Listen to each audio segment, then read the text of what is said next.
إنا لله وإنا إليه راجعون إن العين لتدمع وإن القلب ليحزن لا إله إلا الله. sawirada idin muuqda walaalayaal run ahaantii waa sawirro murug badan, waa dhacdo xanuun badan, iyadoo fiideo ahna waxaa laga helayaa Twitterka inta lama soo dhigi karo. ninka militariga idin muuqdo wuxuu u shaqay jiray Bishaar al-Asad 2 sano ka hor ayay dhacday dhacdadan. god buu qoday, kadibna taayar ayuu ka buuxiyay godka. wuxuu markaa meel ku soo xirtay 41 rag oo muslimiin ah oo Suuriyiin ah oo Sunniyiin ah. markaa buu indhaha ka xiray, mid buu ku tuuraa, kadibna xabad buu ka daba ridaa isagoo madax uga dhufanayo ama dhabarka.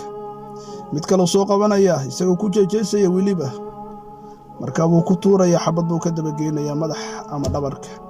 41 rag markuu meesha ku hubsaday ayuu haddana dab qabadsiiyey. inna lillahi wa inna ilayhi raaji'uun. waxaa soo bandhigay joornaalada caalamka, joornaal ka soo baxay Ingiriiska. ninkaas wuxuu u shaqay jiray Bishaar al-Asad iyo Ruushka iyo Iiraan. laa ilaaha illa allah. run ahaantii maxaa jahannama loo abuuray? markaa baad ogaanaysaa xikmadda ku jirto.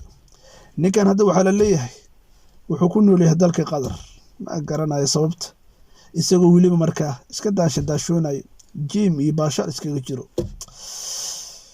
ولا تحسبن الله غافلا عما يعمل الظالمون إنما يؤخرهم ليوم تشخص فيه الأبصار. شهداء الله نحرسته.